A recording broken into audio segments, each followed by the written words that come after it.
I lived in death for 10 days. I was on a training bike ride with my fellow teammates, headed for the 1988 Winter Olympics in Calgary. As we made our way up to the beautiful Blue Mountains west of Sydney, it was the perfect autumn day. We'd been on our bikes for around 5.5 hours when we got to the part of the ride that I loved, and that was the hills, because I loved the hills. I looked up to see the sun shining in my face, and then everything went black. Where was I? What was happening? My body was consumed by pain. I'd been hit by a speeding truck with only 10 minutes to go on the bike ride.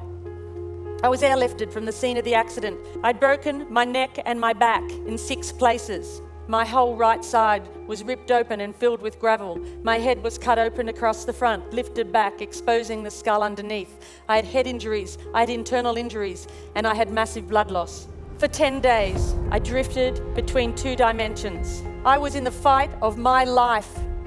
After 10 days, I made the choice to return to my body. And when I did, the massive internal bleeding miraculously stopped. The next question was whether I would walk again, because I was paralyzed from the waist down. I woke up in intensive care to the news that the operation had been a success, because at that point, I had a little bit of movement in one of my big toes. And I thought, great, because I'm going to the Olympics. But then the doctor came over and said to me, matter-of-factly, Janine, the operation was a success, but the damage is permanent. There's central nervous system nerves and there is no cure. So although we think you may get some feeling back from the waist down, you will have internal injuries for the rest of your life. You will have to use a catheter. And if you walk again, it will be with calipers and a walking frame. You're going to have to rethink everything you do in your life, because you are never going to be able to do the things you did before. I was an athlete. My body was everything. If I couldn't do that, if I wasn't that, then who was I? After almost 6 months, it was time to leave the spinal ward. I was in a wheelchair and a plaster body cast. All I wanted to do was to go home and get my life back and learn how to walk. But the head nurse at the hospital had said, Janine, I want you to be ready, because when you get home, something is going to happen. She said, you're going to get depressed.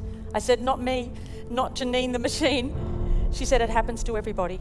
I was in a wheelchair, a plaster body cast, attached to a catheter bottle. I had no feeling from the waist down. I wanted my life back. I wanted to put my running shoes on and run out the door. But I couldn't. And I got depressed. And there were days when I didn't want to get out of bed and days when I didn't get out of bed. And I can remember my mum sitting on the bed and we were both crying, and she said, I wonder if life will ever be good again. And I thought, how could it? Because I've lost everything that I valued. At home, sitting outside in my plaster body cast, an aeroplane flew over my house. And in that moment, my eyes and my mind were open. I stopped asking, why me? And I began to ask, why not me? And I looked up and I thought, well, that's it. If I can't walk, then I might as well fly.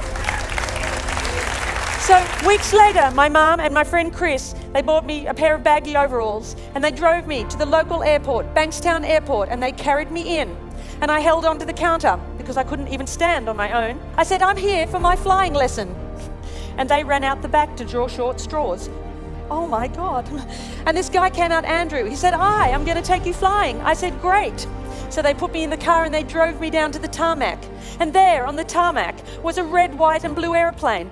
I had never seen anything so beautiful before. They lifted me up into the aircraft. They put me in the front seat. They did my seatbelt up. He got a clearance from the tower and he took off down the runway. And as the wheels lifted off the runway, I felt the most incredible sense of freedom. And then as we flew over the training area at Bankstown Airport, Andrew said to me, he said, right, you see those mountains over there? And I said, yes, as I looked towards the Blue Mountains west of Sydney, where my journey had begun. And he said, you take the controls and you head towards those mountains. And I did. And I was flying. And I knew right then that I was going to be a pilot. I didn't know how on earth I'd ever pass a medical, but that didn't matter because I had a dream and nothing was going to stop me. All I could do in the beginning was lie on the ground and lift my legs this far, maybe an inch, but it was better than nothing.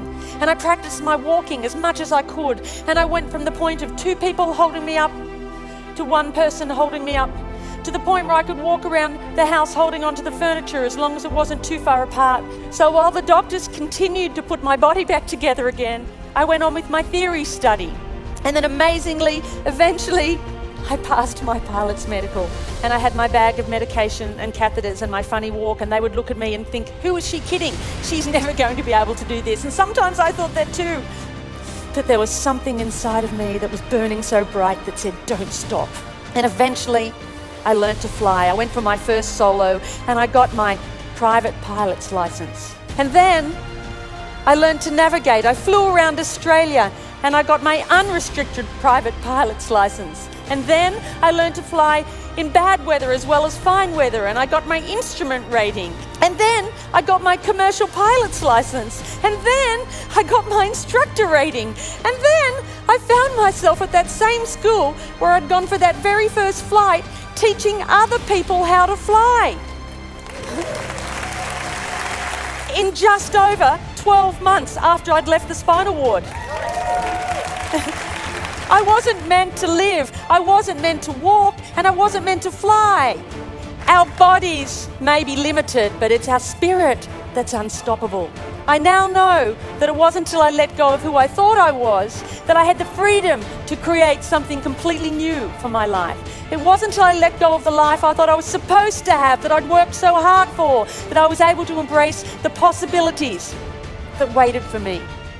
I now know that my real strength never came from my body. Unlike anything you can lose in life, the defiant human spirit remains steadfast. And of this I'm certain. I am not my body. And you, my dear friends, are not yours.